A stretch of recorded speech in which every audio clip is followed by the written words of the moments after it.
tentar em 10 minutos ensinar a fazer termoablação venosa.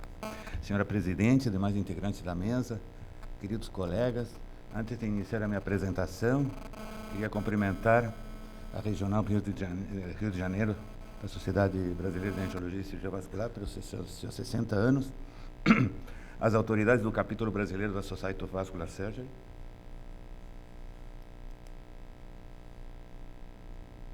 e, finalmente, agradecer à comissão organizadora pelo convite recebido para estar aqui hoje, e que honra não somente o apresentador, como todos os integrantes da Unidade de Flebologia de Porto Alegre, onde nós trabalhamos, e dos quais eu sou portador de um fraternal abraço para todos vocês. Quero dizer que não tenho nenhum conflito de interesses a declarar. Na verdade, a história das ablações térmicas venosas com laser iniciou quando o Dr. Carlos Bonet Salat, cuja foto está aí, propôs esta nova técnica no Congresso Pan-Americano de Flebologia, realizado no ano 2000 na cidade de Córdoba, Argentina. Nesse mesmo ano, o nosso grupo introduziu a técnica em Porto Alegre, pelo qual o nosso país passou a ser um dos pioneiros na sua utilização no mundo. Essa nova técnica inquietou investidores que em 2005 contrataram esta empresa de consultoria para pesquisar junto à classe médica dos Estados Unidos se realmente esta inovação vingaria. E, baseado nos primeiros resultados publicados, desenharam este cenário sobre o que poderia acontecer com o tratamento de varizes com a implementação do laser e da radiofrequência, onde já previam uma queda importante nos procedimentos cirúrgicos e um aumento dos procedimentos endovasculares. Estas previsões se concretizaram e, em 2011, a Society of Vascular Surgery e o American Venous Forum publicaram estes guidelines no Journal of Vascular Surgery, baseados nos graus de evidência, nos graus de recomendação e nos níveis de evidência. E a cirurgia, então, passa a ter uma recomendação grau 2B, e as ablações térmicas são classificadas como 1B, por apresentar menor convalescência, dor e morbidade, e, portanto, este guideline aponta para um novo padrão de escolha de tratamento. Na verdade, a técnica em si é relativamente simples para um cirurgião vascular treinado em procedimentos endovasculares. É feita a abordagem ecoguiada da veia safena, né? É colocado um fio guia. A seguir, colocado um dilatador, que poderá ser o número 5, o número 6. Isso tanto para laser quanto para radiofrequência, é tudo igual.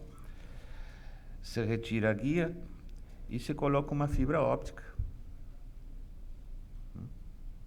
Tá aí a nossa fibra óptica entrando, que é posicionada a uns 2 ou 3 centímetros da junção safeno-femoral, como disse o Dr. Peter, logo abaixo da veia epigástrica.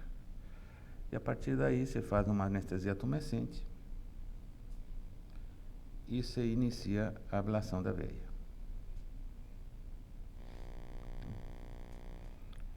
Isso seria, assim, rapidamente como que se faz. Mas, para indicar este tratamento, o primeiro passo é um bom diagnóstico realizado com ultrassom que confirma a indicação de necessidade de tratamento dos eixos safênicos. Embora sua pouca morbidade, mesmo sabendo que em alguns países, como o Dr. Peter mostrou, este procedimento é realizado em consultórios privados, nosso grupo defende que seja realizado em ambientes que possa dar suporte para qualquer intercorrência clínica ou cirúrgica que puder acontecer. Nesta imagem, ao fundo, dá para ver o Hospital da Pontifícia Universidade Católica de Porto Alegre, e aqui no centro, à direita, o centro clínico, onde no térreo fica o centro cirúrgico ambulatorial, né, onde são realizados os procedimentos endovasculares. E aqui a unidade de flebologia possui 2 salas preparadas para este tipo de tratamento, completamente equipadas. Possuímos, além de todos os equipamentos de suporte à vida, 3 equipamentos de ultrassom, cuja imagem é ampliada nesses monitores aí de 42 polegadas, um equipamento de radiofrequência, 3 equipamentos de laser de 810, de 980 e de 1470. Trabalhamos com todos os tipos de fibra. Nessa unidade trabalhamos 3 cirurgiões vasculares, o apresentador, o Dr. Reich e a doutora Luciane Barrenesch. E lá nossos residentes de cirurgia vascular e o R3 específico de flebologia que nós temos recebem treinamento neste tipo de procedimento. O ecodoppler deverá contar com um transdutor linear de entre 7 a 10 MHz, de preferência um Doppler colorido, e a fonte de laser, obviamente, deve ser apropriada para a realização de ablações endovasculares. Essa é uma delas, existem várias no mercado, todas são boas. Mas pode parecer bobagem, mas os equipamentos deverão ser checados antes do início do procedimento para verificar que estão funcionando corretamente e não ter uma surpresa depois. Para a abordagem da veia, utilizamos um introdutor, como já disse antes, 5 ou 6F, dependendo do tipo de fibra óptica que disponemos, né? Só para lembrar, existem 4 tipos fundamentais de fibras ópticas para uso com laser.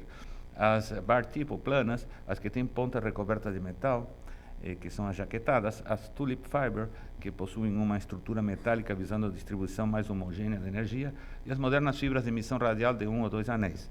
Aqui no Brasil, utilizam-se somente as fibras bar tape ou planas e as radiais, não dispomos das outras duas.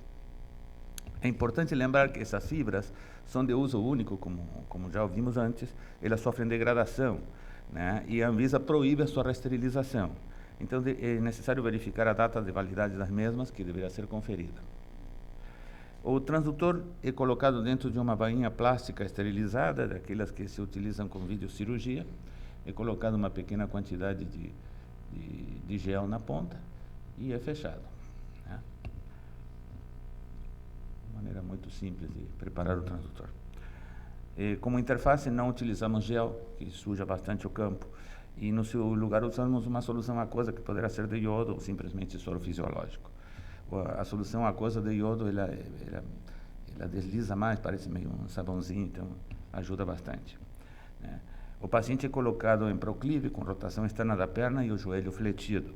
É bom colocar um coxinho embaixo do local da punção para ajudar a posicionar bem o local da punção. Outra medida que facilita a punção é utilizar um garrote para dilatar a veia e deixá-la mais túrgida. Aqui podemos apreciar um garrote colocado a nível do joelho para abordar a veia safena parva. Podemos realizar a punção tanto em visão longitudinal quanto transversa ou combinando as duas, mas sempre deverá ser ecoguiada. No início da curva de aprendizado, alguns cirurgiões marcam a pele na pele a posição onde fica a veia safena magna. Neste caso, principalmente nos pacientes mais gordinhos ou com pele flácida, é aconselhável que a marcação seja feita com o paciente deitado para evitar mudança na sintopia quando o paciente deita. Outros colegas gostam de utilizar uma seringa acoplada na agulha na hora da punção, com o objetivo de sentir a perda de resistência quando a agulha entra dentro da veia. Neste caso, é bom checar se a instrumentadora não atarrachou demais a seringa, já que a manobra para liberá-la depois poderá levar à perda da punção e nós já vimos isso. Só para exemplificar, coloquei esse pequeno vídeo de uma punção infracondiliana de veia safena magna direita. Como vocês podem ver, é feito um pequeno botão anestésico e com o auxílio do ecógrafo, né, se realiza a punção. É uma coisa muito simples de ser feita para quem tem treinamento em eco. Pum, está feita a punção. Nosso grupo realiza mais ou menos uns 600 procedimentos de ablação térmica por ano, entre laser e radiofrequência. E já enfrentamos algumas dificuldades nesses 13 anos. Com o objetivo de auxiliar na curva de aprendizado, vou tentar passar algumas das soluções que achamos para os problemas que mais frequentes nós encontramos. Então, pode acontecer que uma vez puncionada a veia, não se consiga progredir a guia. Neste caso, primeiro verificar se não trancou no torniquete, então tem que tirar o torniquete. Se o torniquete for retirado, é bom movimentar a perna, retificando o joelho e fazendo uma rotação interna, tal qual a gente fazia com o fleboextrator. Frequentemente, isto resolve o problema. No caso de veias tortuosas, existe o recurso de utilizar uma guia hidrofílica. Se mesmo com essas manobras a guia não progride, poderá ser necessária uma nova punção, ou, em último caso, convirta um procedimento. Todos nós somos cirurgiões. Uma vez colocada a guia, é realizado um pequeno corte de 1 ou 2 milímetros com bisturi lâmina 11 para colocar o introdutor. Se houver qualquer dificuldade para introduzir o mesmo, primeiro conferir novamente se a guia está dentro da veia. Uma vez confirmado, poderá ser necessário aumentar um pouquinho a incisão da pele. Em algumas peles muito flácidas, para evitar o kinking que atrapalha a introdução do introdutor, é bom esticar a pele com a outra mão, né? E, finalmente, existe uma manobra que nosso grupo chamamos manobra dos saca-rolhas, que nada mais é do que girar o introdutor sobre seu próprio eixo para ajudar na introdução do mesmo. Uma vez colocado o introdutor, deverá ser verificado seu posicionamento com ecografia. Se porventura a bainha não se visualiza com nitidez, será necessário recalibrar o ecógrafo, os sliding controls, né? E, utilizando uma visão transversa, seguir a imagem da bainha desde um ponto que se enxergue bem, né? Se mesmo assim não se consegue uma boa visualização, ou se não houver certeza absoluta do posicionamento da bainha, é mais seguro converter o procedimento. Poderá acontecer que a fibra óptica não passe, Neste caso, a primeira providência será retificar e rotar internamente o joelho. Caso esta manobra não resolva o problema, poderá ser utilizada uma guia e um introdutor mais longo. Se passar, o problema está resolvido. Se não, pode ser realizada uma nova punção a montante, como se mostra aqui na imagem. Tem uma punção embaixo, trancou a fibra, a gente fez uma punção em cima. Se a luz de direcionamento, todos os lasers têm uma luz de direcionamento que se enxerga por transparência na pele. Mas se essa luz de direcionamento não se enxerga, muito cuidado. Verificar se o laser está ligado, diminuir a iluminação da sala, porque quando a luz de direcionamento não se enxerga, poderá acontecer que a fibra esteja no sistema venoso profundo e se o laser for acionado, aí é uma catástrofe. Para evitar um acidente grave, a ponta da fibra deve ser posicionada sob rigoroso controle ecográfico. Não se admite fazer esse tipo de procedimento sem um ecógrafo.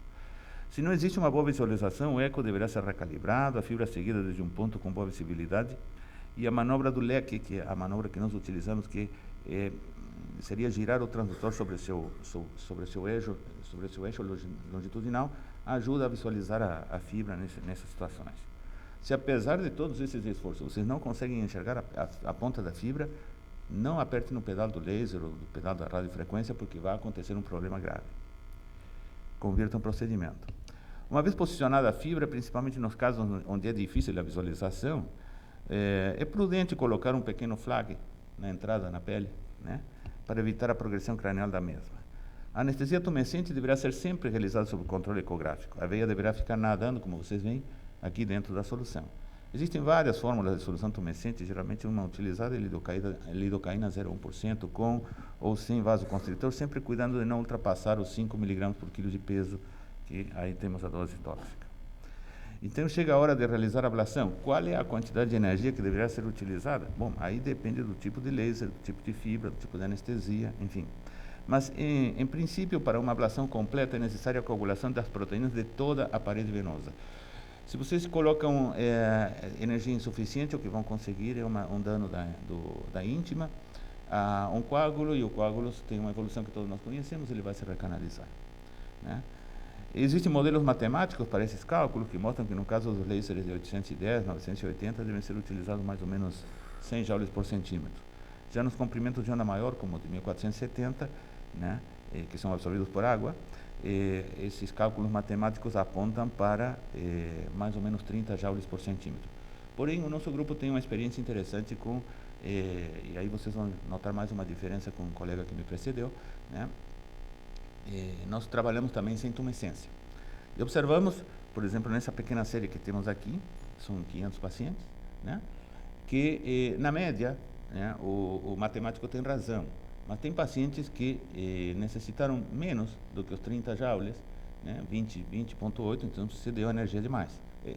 E outros que chegaram a precisar até 269 joules para fechar a veia. Esse paciente certamente ficaria com a veia aberta. Por que isso? Porque nem todas as veias são iguais. Nós, que somos cirurgiões, já operamos muitas varizes, nós já vimos que tem alguns pacientes que a veia está completamente destruída.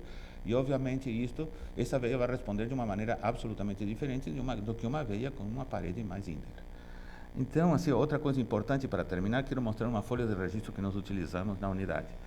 E lembrar que é muito importante o registro do nosso trabalho, que será de extrema valia para a análise prospectiva dos resultados. Então, agora, em poucos segundos, se a presidente me permite, né, queria mostrar esse videozinho ali, 3 segundos ou 4, né, a punção, a introdução da fibra, da guia, perdão, a fibra subindo, né, e aí se inicia o processo de ablação. Tá? Então, era isso aí, muito obrigado.